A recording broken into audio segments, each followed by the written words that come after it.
It had been an almost perfect Christmas.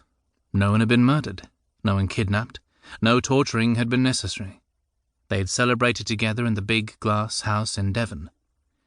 It was fortunate, it was spacious.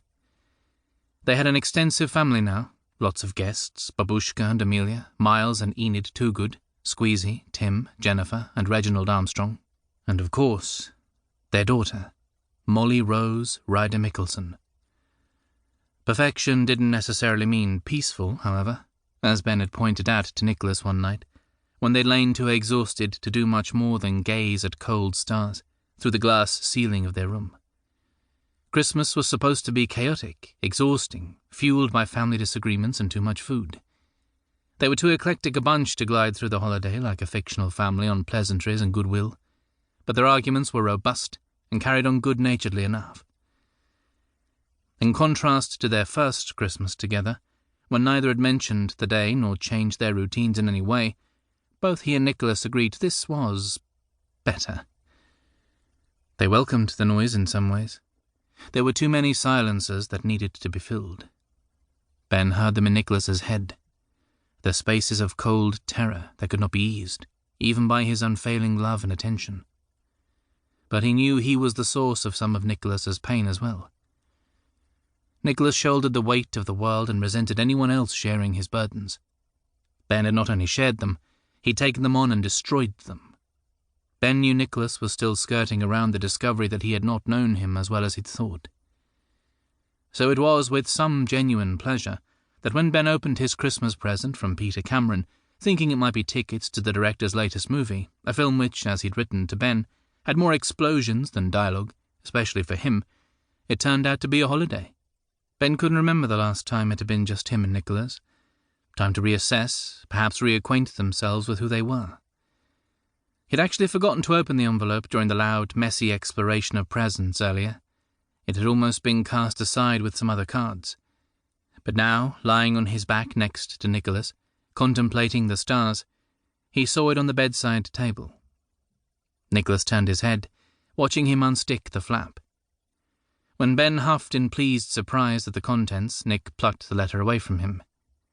He couldn't read it without his glasses, and definitely not in the low light, so he handed it back as Ben asked, "Where's Jasper Bay?" "Peter's bought me a holiday in somewhere called Jasper Bay. An Arctic experience." He felt Nikolas shudder theatrically. "Jasper Bay? It sounds familiar, but I do not recollect from where. Does he not say?" Ben sat up so he could read better, his strong, powerful muscles stark in the starlight. Nikolas placed a hand on him, moving it slowly up and down Ben's spine. "Svalbard. What?" Nikolas sat up and took the letter again, as if he could see the offending name. "Where's Svalbard?" "Somewhere we're not going." Ben retrieved the letter and stowed it for safety in the drawer next to the bed. He eased over Nikolas, propped up on one elbow, considering him. He snorted. "What? Very blonde for midwinter?" Nikolas shoved him off.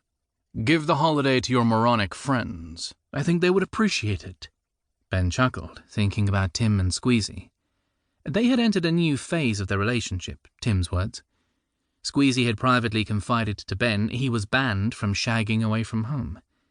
The jury was still out, he moaned, on whether this meant he could bring people back to shag. Tim said they might commit. Squeezy said he might go back to women. They were less clingy and nagged less in his vast experience.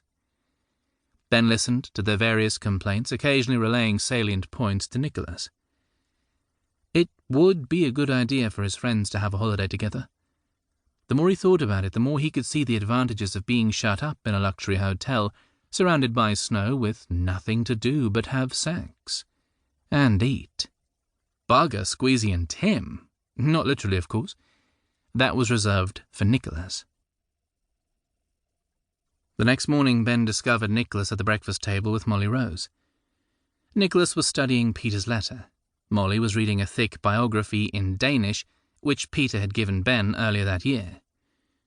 Ben rolled his eyes and took it off her, then gave her back her small cloth book, which she immediately stuffed in her mouth. Nikolas only commented, "She was enjoying that."